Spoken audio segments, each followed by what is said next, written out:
السلام علیکم پیارے بچوں، جیسا کہ ہم چھٹی جماعت سے ہمارا آج کا موضوع ہے شیر میسور ٹیپو سلطان۔ جیسا کہ ہم نے اس کا پہلا پارٹ پڑھا ہے اور آج ہم اس کا دوسرا پارٹ پڑھیں گے۔ تو آج آپ کی کتاب کے صفحہ نمبر 73 سے ہم پڑھیں گے۔ ٹیپو اپنے والد حیدر علی کے ساتھ بہت سی جنگوں میں شریک ہو چکا تھا۔ جب وہ تخت نشین ہوا تو جنگ کے بادل چاروں طرف چھائے ہوئے تھے۔ انگریز بار بار ریاست پر حملے کر رہے تھے کیونکہ وہ اس ریاست پر قبضہ کرنا چاہتے تھے،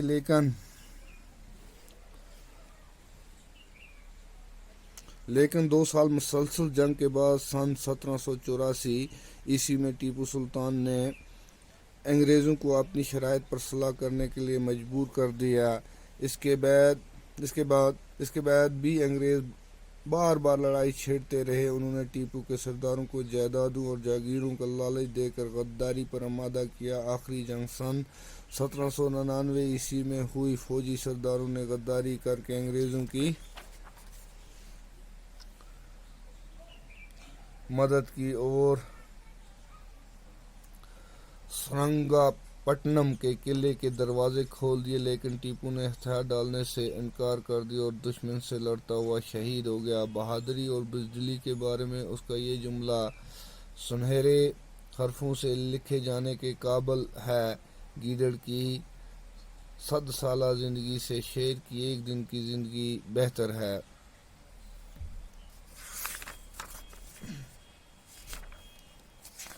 جیسا کہ ہم نے پڑھا، جنوبی ہندوستان کا ایک مشہور اور تاریخی شہر ہے جس کا نام میسور ہے۔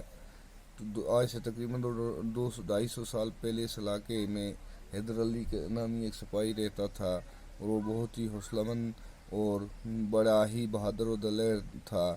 وہ فوج میں سپاہی کے طور پہ بھرتی ہوا کرتے کرتے وہ وہاں کا حکمران بن گیا۔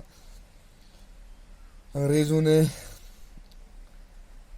دیسی ریاستوں کی مدد سے اس کی حکمرانی کو کچلنا چاہا، ختم کرنا چاہا، لیکن انگریز اس میں کامیاب نہیں ہوئے۔ حیدر علی بھی جو تھا انگریزوں کے چالوں کو بڑی ہوشیاری سے سمجھتا تھا اور ان کے ہر حملے کو وہ ناکام کر دیتا تھا۔ سن 1782 میں اس کا انتقال ہوا اور اس کے بیٹے جو فتح علی ٹیپو تھے وہ 20 سال کی عمر کے تھے اس وقت۔ تو اس کی بھی تعلیم و تربیت اس نے اچھی طرح کی تھی اور یہ بھی اپنے باپ کی طرح بڑا دلیر اور حوصلہ مند آدمی تھا۔ سیر و تفریح کا سے بڑا شوق تھا، شکار کھیلنے کا بڑا شوق تھا، خاص کر شیر کا شکار کرتے ہیں تو یہ شیر کو تلوار سے مارتے تھے۔ تو اس کا نام جو ہم نے پڑھا تھا کیسے پڑھا، ایک فرانسیسی افسر کے ساتھ شکار کھیلنے جنگل میں گئے تو شیر جو ہی ان کی طرف لپکا تو فرانسیسی افسر نے اپنی بندوق اس کی طرف تان دی، لیکن اس نے اسے روکا ٹیپو سلطان نے اور شیر پر بڑی پھرتی اور بجلی کی تیزی سے جیسا حملہ کیا اس پر اور ایک ہی وار میں اس کی چاروں ٹانگیں کاٹ دی اور اس کے بعد اسے لقب ملا شیر میسور۔ تو ٹیپو جو تھے اپنے والد حیدر علی کے ساتھ بہت سی جنگوں میں شریک ہوئے تھے۔ بہت سی جنگیں جو حیدر علی نے لڑی تھی ان میں یہ شریک ہوئے تھے، اس میں بڑھ چڑھ کر حصہ لیا تھا اس نے۔ جو ہی یہ اپنی باپ کے بعد اس کی وفات کے بعد تخت نشین ہوا، یعنی وہاں کا حکمران جو بنا، تو وہاں جنگوں کے بادل چاروں طرف سے چھائے ہوئے تھے، جنگوں کے خطرات تھے۔ ملک جو اس کا تھا اس کے چاروں طرف لوگ سازشیں کر رہے تھے، انگریز جو تھے وہ سازشیں کر رہے تھے، ہر وقت جنگوں کا خطرہ رہتا تھا۔ انگریز جو تھے وہ بار بار اس کی ریاست پر حملہ کرتے تھے کیونکہ وہ اس ریاست پر قبضہ کرنا چاہتے تھے، اس کو اپنی سلطنت میں لانا چاہتے تھے۔ لیکن 2 سال لگاتار جنگ کے بعد سن 1784 میں ٹیپو سلطان نے جو تھا ایک معاہدہ کیا انگریزوں کے ساتھ اور اپنی شرائط انگریزوں سے منائے۔ اپنی جو شرائط اس نے رکھی وہ منوا کر انگریزوں کے ساتھ ایک صلح کیا، ایک معاہدہ کیا، ایک صلح کیا ان کے ساتھ۔ تو اس کے بعد چونکہ ہمیشہ بات یہ ہوتی ہے کہ انگریز جو تھے ان کو اس نے مجبور کیا اس کی ٹیپو سلطان کی شرائط ماننے پہ۔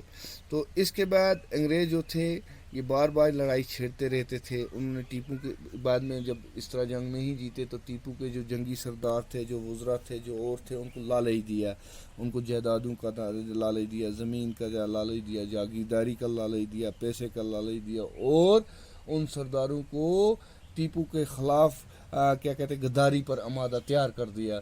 غداری یعنی دھوکہ دیں, یہ ٹیپو سلطان کو دھوکہ دیں, اس کے ساتھ غداری کریں. بظاہر خود وہ ٹیپو کے لیے ایسا لگے ٹیپو سلطان کو کہ میرے لیے کام کرتے ہیں, لیکن اندر اندر سے وہ انگریزوں کے لیے کام کریں. تو فوجی سرداروں نے غداری آخرکار 1799 عیسوی میں جو آخری جنگ ہوئی اس میں فوجی سرداروں نے دھوکہ دیا ٹیپو سلطان کو, اور اس کے ساتھ غداری کر کے انگریزوں کی مدد کی. انگریزوں کا ہر طرح سے انہوں نے مدد کی اور ان کی مقبری کی, ٹیپو سلطان کی فوج کی مقبری کی, اور سرنگا پٹنم کے قلعے کے دروازے جو تھے وہ کھول دیے. لیکن ٹیپو سلطان جو تھا اس نے سرنڈر نہیں کیا, ہتھیار پھینکے نہیں, ہتھیار ڈالے نہیں.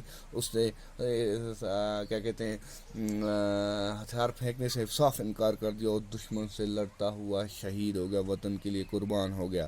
بہادری اور بزدلی کے بارے میں اس کا ایک جملہ سنہرے حرفوں میں لکھا جائے گا تا قیامت لوگ اسے اس جملے کو یاد کریں گے. اس نے کہا تھا گیدڑ کی 100 سالہ زندگی جو ہے اس سے بہتر ہے, کیونکہ گیدڑ جو ہوتا ہے وہ کیا کہتے ہیں بزدل ہوتا ہے. اس کی زندگی سے شیر کی 100 سالہ زندگی, شیر کی ایک دن کی زندگی بہتر ہے. شیر جو ہوتا ہے ایک دن کی زندگی اس کی بہتر ہے, کیونکہ شیر جو ہوتا ہے خوف اس کے دل میں نہیں ہوتا ہے, نڈر ہوتا ہے, بہادر ہوتا ہے, تو دلیر ہوتا ہے. تو اس کا یہ جملہ جو ہے تا قیامت لوگ یاد رکھیں گے.